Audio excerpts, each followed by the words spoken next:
Hello दोस्तों, मैं हूं दिनेश केवरा।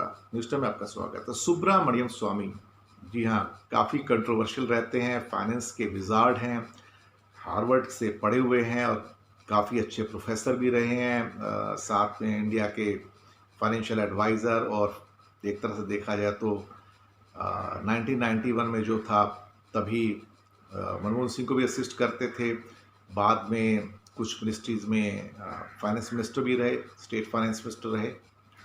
तो काफ़ी अनुभव है इकॉनमी का, और उन्होंने पिछले साल कहा भी था। कल परसों ही मैं उनके काफ़ी इंटरव्यूज़ देख रहा था जो आ रहे थे, यूट्यूब पे भी काफ़ी आए हुए हैं, जो लास्ट वीक उन्होंने अलग अलग टीवी चैनल्स पे दिए हैं। तो उन्होंने कहा था कि फरवरी आते आते तक, मार्च आते आते तक इंडियन इकॉनमी कोलैप्स की स्टेज में आ जाएगी, और वही हुआ। कल मैं जब उनका इंटरव्यू देख रहा था तो उन्होंने कहा कि मेरे वो जो मैंने वर्ड्स कहे थे, और ये प्री कोविड टाइम से, इसका कोरोना से कुछ लेना देना नहीं है।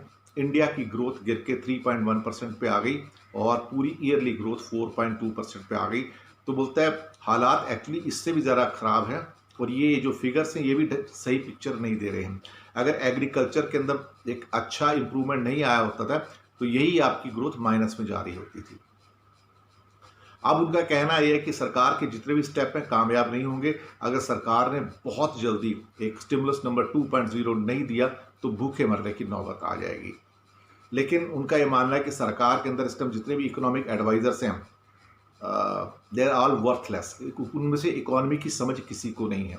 और इस मामले में सुब्रमण्यम स्वामी हमेशा बहुत ब्लंट रहते हैं।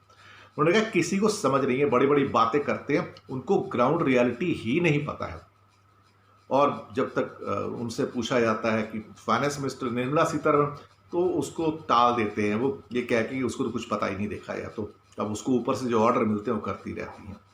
तो एक तरह से देखा जाए तो ये भी उनके प्रति जो शब्द हैं वो आ, कोई अच्छे शब्द तो नहीं है, लेकिन वो ब्लंट तो बोलते हैं। अब बीजेपी के अंदर तो किसी में हिम्मत पड़ती नहीं कि सुब्रमण्यम स्वामी के खिलाफ बोल जाए, और उनकी इकोनॉमी की जो नॉलेज है वो तो वास्ट है। अब इसमें तो कोई शक वाली बात नहीं है कि मोदी सरकार के अंदर इकोनॉमी जानने वाला कोई भी नहीं है। और ये सुब्रमण्यम स्वामी इस बात को 100 बार बोल चुके हैं कि इस गवर्नमेंट के अंदर कोई भी व्यक्ति ऐसा नहीं है जिसे इकोनॉमी समझ आती हो, और मोदी जी को ऐसे ही लोग चाहिए जिन्हें इकोनॉमी समझ ना आती हो। जिन्हें इकोनॉमी समझ नहीं आएगी तो इकोनॉमी का तो बेड़ा गर्क होगा ही होगा, और वही हो रहा है। उन्होंने कहा कि आप 2 साल से आपकी इकोनॉमी कोलैप्स हो रही है, आप संभाल नहीं पा रहे हो क्योंकि आपके अंदर समझ नहीं है। और जो इकोनॉमिक एडवाइजर आपने लगाए हुए हैं उन्हें इकोनॉमी की एबीसी नहीं आती, वो खुद बोलते हैं। तो ये एक तरह से कहा जाए तो आ बैल मुझे मार वाली बात है। अपने पैरों पर सरकार ने खुद कुल्हाड़ी मारी हुई है। बोलता है बाकी पॉलिटिकल डिसीजन अच्छे ले रहे हैं तो फायदा मिल रहा है, लेकिन इकोनॉमी के मामले में तो मोदी सरकार को कुछ नहीं पता, कुछ आता भी नहीं है, ना कुछ हो रहा है, बस राम भरोसे चल रहे हैं। ये उनके शब्द हैं।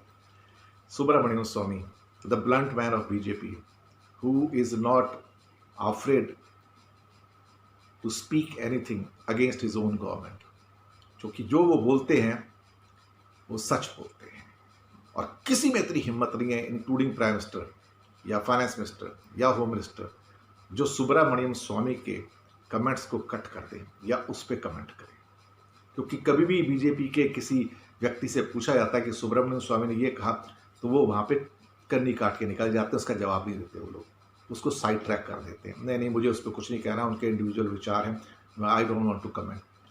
हिम्मत नहीं पड़ती किसी की बात करने की, क्योंकि किसी को समझ तो है नहीं इकॉनमी की। शुक्रिया आपका।